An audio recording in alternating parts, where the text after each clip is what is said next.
14 December 2024। এর আগে যদি আপনি আপনার আধার কার্ডটি আপডেট না করেন তাহলে হয়তো আপনার আধার কার্ডটি বন্ধ হয়ে যেতে পারে, আর না হয়তো ভারী কিছু টাকা ফাইন দিয়ে আপনার আধার কার্ডটি আপডেট করতে হতে পারে। হ্যালো বন্ধুরা, আপনারা দেখছেন টেক বাংলা ইউটিউব চ্যানেল। আপনাদের সঙ্গে আমি ফিরোজ। আপনি হয়তো বা শুনেছেন এবং কি অনেকে হয়তো জানেন, আপনার আধার কার্ডটি যদি 10 বছরের ঊর্ধ্বে হয়ে থাকে এবং আপনি যদি 10 বছরের মধ্যে আপনার আধার কার্ডে কোনো ডেমোগ্রাফিক হোক বা কোনো বায়োমেট্রিক হোক কোনো কিছুই আপডেট করেননি বা আপনার আধার কার্ডে কোনো সংশোধন করেননি, তাহলে কিন্তু আপনার আধার কার্ডটি আপডেট করতে হবে। এর জন্য আধারের তরফ থেকে কারো মোবাইলে মেসেজও দিয়েছে, অথবা অনেকের মুখে হয়তো আপনারা শুনেছেন, বা কেউ নিজের আধার আপডেটও করে নিয়েছেন। এবং যারা আপডেট করেননি তাদের জন্য মাত্র আর কয়েকদিন সময় আছে ফ্রি অফ কস্টে আধার আপডেট করা। এরপর হয়তো আধার কর্তৃপক্ষের তরফ থেকে এই সুবিধাটি নাও দিতে পারে, যেমনটা প্যান কার্ডের সময় হয়েছিল। 2017-এর পর থেকে প্যান কার্ডের সঙ্গে আধার কার্ডের লিঙ্ক ফ্রিতে হচ্ছিল। কেউ হয়তো সেই সময় প্যান কার্ডের সঙ্গে আধার লিঙ্ক ফ্রিতে করে নিয়েছিল, কিন্তু যারা করতে পারেনি তারা হয়তো জানেন বর্তমানে প্যান কার্ডের সঙ্গে আধার কার্ড লিঙ্ক করতে কিন্তু 1000 টাকা ফাইন দিয়ে লিঙ্ক করাতে হচ্ছে। তাই এমনটা যেন আধার কার্ডের ব্যাপারে না হয়, এখনও সময় আছে। আপনি আপনার আধারের ডকুমেন্ট আপলোড করে নিন বা আপনার আধারটি আপডেট করে নিন। তো আজকের এই ভিডিওতে আমি দেখাবো কীভাবে আপনার আধার কার্ডটি আপডেট করবেন এবং কী কী ডকুমেন্ট লাগবে। তো চলুন ভিডিওটি শুরু করা যাক। তো প্রথমে আমাদের মোবাইল, ল্যাপটপ বা কম্পিউটার থেকে আমাদের একটি ইন্টারনেট ব্রাউজার খুলে নিতে হবে। খুলে নেওয়ার পর গুগল সার্চ বারে আমাদের লিখে দিতে হবে মাই আধার লগ ইন।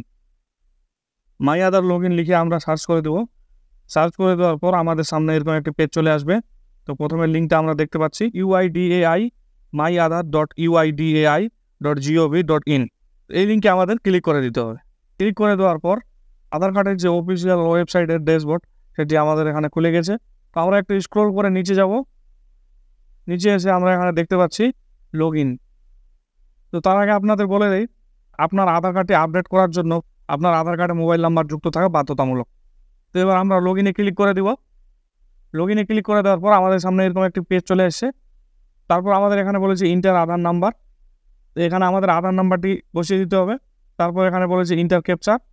তো এই ক্যাপচার কোডটি আমাদের এই ঘরে বসিয়ে দিতে হবে। আপনার যদি ক্যাপচার কোডটি বুঝতে অসুবিধা হয় তাহলে আপনি দেখতে পাচ্ছেন এখানে একটি রিফ্রেশের চিহ্ন দেওয়া আছে। এখানে ক্লিক করে আপনি ক্যাপচার কোডটি পরিবর্তন করে নিতে পারেন।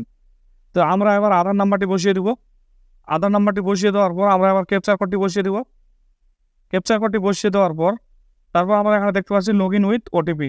এই লগ ইন উইথ ওটিপিতে আমাদের ক্লিক করে দিতে হবে। ক্লিক করা মাত্রই আপনার আধার কার্ডে যে মোবাইল নাম্বারটি লিঙ্ক করা আছে, যুক্ত করা আছে, সেই মোবাইল নাম্বারে একটি 6 সংখ্যার ওটিপি চলে আসবে। এবার আমরা দেখতে পাচ্ছি এখানে আমাদের বলেছে ইন্টার ওটিপি। তো আপনার মোবাইলে যে 6 সংখ্যার ওটিপিটি আসবে সেই ওটিপিটি আপনার এই ইন্টার ওটিপির এখানে বসিয়ে দিতে হবে। বসিয়ে দেওয়ার পর আপনাকে লগ ইনে ক্লিক করে দিতে হবে। লগ ইনে ক্লিক করার পর আপনি কি করে বুঝবেন আপনার আধারটি লগ ইন হয়েছে কি না?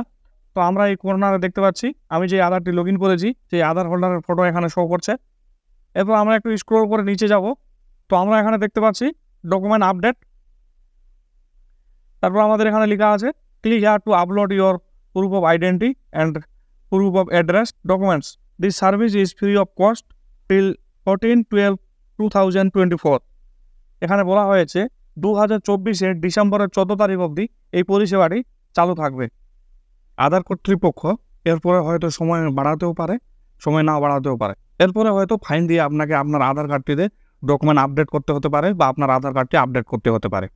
আপনার আধারটিতে ডকুমেন্ট আপডেট করার জন্য বা আপনার আধারটি আপডেট করার জন্য আপনাকে ডকুমেন্ট আপলোডে ক্লিক করতে হবে। ক্লিক করার পর আমাদের সামনে এরকম একটি পেজ খুলে আসবে, যেখানে আমরা দেখতে পাচ্ছি আমাদের কিছু এখানে ইন্ট্রোডাকশন দেওয়া হয়েছে। তো আপনি এটা পড়ে নিতে পারেন। তো আমি যদি ভিডিওতে এই ইন্ট্রোডাকশনটা পড়ি তো ভিডিওটি অনেক লম্বা হয়ে যাবে। তারপর আমাদের এই নেক্সটে ক্লিক করে দিতে হবে। নেক্সটে ক্লিক করে দেওয়ার পর এরকম একটি পেজ খুলে আসবে। তারপর আবারও আমরা নেক্সটে ক্লিক করব। নেক্সটে ক্লিক করার পর আপনার আধার কার্ডে যে ডেমোগ্রাফিক ডিটেলস আছে সেটি এখানে চলে আসবে। আপনি স্ক্রল করে দেখে নিতে পারেন। দেখে নেওয়ার পর তারপর আমরা এখানে দেখতে পাচ্ছি I verified that the above details are correct. তো এখানে আমাদের টিক চিহ্ন দিয়ে দিতে হবে। টিক চিহ্ন দেওয়ার পর এই নেক্সটে আমাদের ক্লিক করে দিতে হবে। নেক্সটে ক্লিক করে দেওয়ার পর আমরা একটু স্ক্রল করব।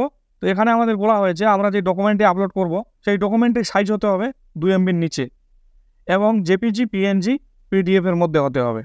আপনি জেপিজিও আপলোড করতে পারেন, পিএনজিও আপলোড করতে পারেন এবং পিডিএফও আপলোড করতে পারেন। তো আমরা পিডিএফ আপলোড করব। পিডিএফ ফরম্যাটে আপলোড করার কারণ হলো আমরা যদি ভোটার কার্ড আপলোড করি তাহলে ফ্রন্ট সাইড এবং ব্যাক সাইড দুটোই আমাদের দিতে হবে। তো তার জন্য পিডিএফ আমাদের সুবিধা হবে। তো আপনার ভোটার কার্ডের জেপিজি ফাইলকে বা আপনার ভোটার কার্ডের ফটোকে কীভাবে আপনি পিডিএফে পরিবর্তন করবেন বা কীভাবে আপনার জেপিজি ফাইলকে পিডিএফ ফাইলে পরিবর্তন করবেন সেটির ভিডিও আমাদের চ্যানেলে অলরেডি দেওয়া আছে, সেখান থেকে দেখে আপনি পিডিএফে কনভার্ট করে নিতে পারেন এবং আমি ডিসক্রিপশন বক্সে সেই ভিডিওটির লিঙ্ক দিয়ে দিব, সেখান থেকেও দেখে নিতে পারেন। এরপর আমরা স্ক্রল করে একটু নিচে যাব, এখানে দেখতে পাচ্ছি এখানে লেখা আছে please upload proof of identity. তো এখানে আমাদের বলা হয়েছে আপনি আপনার আইডেন্টি প্রুফ বা পরিচয়পত্র আপলোড করুন। তো আমরা একটু নিচে গেলে এখানে দেখতে পারবো আমাদের এখানে select valid supporting document type, এখানে আমাদের ডকুমেন্টটি সিলেক্ট করতে বলেছে আইডেন্টি প্রুফের জন্য। তো আমরা যদি এখানে ক্লিক করি, ক্লিক করা মাত্রই আমাদের সামনে একটি সাপোর্টিং ডকুমেন্টের লিস্ট চলে আসবে, যেই ডকুমেন্টগুলো সিলেক্ট করে আমরা আইডেন্টি প্রুফ বা পরিচয়পত্রের জন্য আপলোড দিতে পারবো। তো আমাদের এখানে আমরা দেখতে পাচ্ছি আমরা জব কার্ড দিতে পারবো, মার্কশিট দিতে পারবো, তারপর এখানে একটি গেজেটেড অফিসারের সিগনেচার নিয়ে একটি নোটিফিকেশন বা একটি ফরম্যাট আমরা আপলোড দিতে পারবো, এটি শুধু মেয়েদের জন্য। তারপর আমরা প্যান কার্ড দিতে পারবো ইত্যাদি ইত্যাদি। তো আমি ভোটার কার্ড আপলোড করব। তো আমার এখানে শেষে আমরা চলে আসলাম, দেখতে পাচ্ছি এখানে ভোটার কার্ড বা ভোটার কার্ড। ভোটার কার্ডের পাশে এখানে আমরা দেখতে পাচ্ছি টিক চিহ্নের একটি অপশন আছে, এখানে আমাদের টিক চিহ্ন করে দিতে হবে। টিক চিহ্ন করে দেওয়ার পর এরকম একটি পপ আপ চলে আসবে, তো এখানে আমাদের ওকেতে ক্লিক করে দিতে হবে। ক্লিক করে দেওয়ার পর এইরকম একটি অপশন চলে আসবে view details and upload document. তো ভিউ ডিটেলস অ্যান্ড আপলোড ডকুমেন্টে আমাদের ক্লিক করে দিতে হবে। ক্লিক করার পর আমাদের এরকম একটি পপ আপ চলে আসবে, তো এখানে আমাদের কন্টিনিউ টু আপলোডে ক্লিক করে দিতে হবে। ক্লিক করার পর আমাদের এখানে ফাইল সিলেক্ট করতে বলেছে, তো যেই ফাইলে আমাদের ডকুমেন্টটি আছে সেই ফাইলে আমরা গিয়ে ডকুমেন্টটি আমরা সিলেক্ট করে নিব। তো আমার এখানে 100% হয়ে গেছে, তো আমার ফাইলটি আপলোড নিয়েছে। এবার আমাকে স্ক্রল করে একটু নিচে যেতে হবে। এবার এখানে আমরা দেখতে পাচ্ছি please upload proof of address, মানে আমাকে এখানে বলা হয়েছে অ্যাড্রেস প্রুফ আপলোড করুন। তো স্ক্রল করে একটু নিচে যাব, তো আবার এখানে দেখতে পাচ্ছি আমরা select valid supporting document type, এখানে আমাদের ক্লিক করে দিতে হবে। তো এখানে যতগুলো ডকুমেন্ট আছে এই ডকুমেন্টের মধ্যে আমরা একটা সিলেক্ট করে দিতে পারবো। তো আমি এখানেও আবার ভোটার কার্ড দেবো। তো এখানে আমরা দেখতে পাচ্ছি ভোটার কার্ড আইডেন্টি, এই ভোটার কার্ডে আমরা সিলেক্ট করে দেবো। সিলেক্ট করে দেওয়ার পর আবারও আমাদের এখানে ওকেতে ক্লিক করে দিতে হবে। ক্লিক করে দেওয়ার পর এবার আমাদের আবারও দেখাচ্ছে view details and upload document, তো এখানে আমাদের ক্লিক করে দিতে হবে। ক্লিক করে দেওয়ার পর আবারও কন্টিনিউ টু আপলোডে ক্লিক করতে হবে। ক্লিক করার পর আবারও আমাদের ফাইলে নিয়ে যাবে, তো যেই ফাইলে আমাদের ডকুমেন্টটি আছে আবার ওই ফাইল থেকে আমাদের সিলেক্ট করে নিতে হবে। তারপর স্ক্রল করে আমাদের একটু নিচে যেতে হবে, এখানে আমরা একটা ডায়লগ বক্স দেখতে পাচ্ছি, এই ডায়লগ বক্সে আমাদের ক্লিক করে দিতে হবে। ক্লিক করে দেওয়ার পর আমরা এখানে নেক্সট দেখতে পাচ্ছি, এই নেক্সটে আমাদের ক্লিক করে দিতে হবে। তো এখানে আমাদের আবারও ওকেতে ক্লিক করে দিতে হবে। ওকেতে ক্লিক করে দেওয়ার পর আমাদের সামনে এরকম একটি পেজ চলে আসবে, তো তারপর আমরা এখানে দেখতে পাচ্ছি সাবমিট, এই সাবমিটে আমাদের ক্লিক করে দিতে হবে। তারপর আমরা এখানে দেখতে পাচ্ছি ট্রানজ্যাকশন সাকসেসফুল হয়ে গেছে আমাদের। একটু স্ক্রল করে নিচে যাব, এখানে আমাদের দেখিয়ে দিয়েছে পেমেন্ট ডেট অ্যান্ড টাইম। তারপর আমরা এখানে দেখতে পাচ্ছি অ্যামাউন্ট 0, মানে আমাদের কোনো পয়সা লাগলো না, ফ্রি অফ কস্টে হয়ে গেল। তারপর আমরা এখানে দেখতে পাচ্ছি ডাউনলোড অ্যাকনলেজমেন্ট। তো আপনি এই ডাউনলোড অ্যাকনলেজমেন্টে ক্লিক করে আপনার অ্যাকনলেজমেন্টটি ডাউনলোড করে নেবেন, যেখানে আপনার একটি এসআর নাম্বার থাকবে। এই এসআর নাম্বারটি দিয়ে আপনি আপনার স্ট্যাটাসটি চেক করতে পারবেন। তো এইভাবে আপনি আপনার বাড়িতে বসে আপনার মোবাইলের মাধ্যমে খুব সহজে আপনি আপনার আধার কার্ডে ডকুমেন্ট আপলোড করে নিতে পারবেন বা আপনার আধার কার্ডটি আপডেট করে নিতে পারবেন। তো বন্ধুরা, ভিডিওটি কেমন লাগলো? যদি ভিডিওটি থেকে কোনো ইনফরমেশন পেয়ে থাকেন বা আপনার কোনো উপকার হয়ে থাকে তাহলে ভিডিওটিতে লাইক দিয়ে আমাদের চ্যানেলটি সাবস্ক্রাইব করে বেল আইকনটি ক্লিক করে রাখবেন পরবর্তীতে এরকম লেটেস্ট আপডেট পাওয়ার জন্য। এবং আপনি যদি ফেসবুক পেজ থেকে দেখছেন তাহলে আমাদের পেজটিকে ফলো করে রাখবেন এবং ভিডিওটি শেয়ার করে আপনার বন্ধু বান্ধব আত্মীয় স্বজন সবাইকে দেখার সুযোগ করে দেবেন।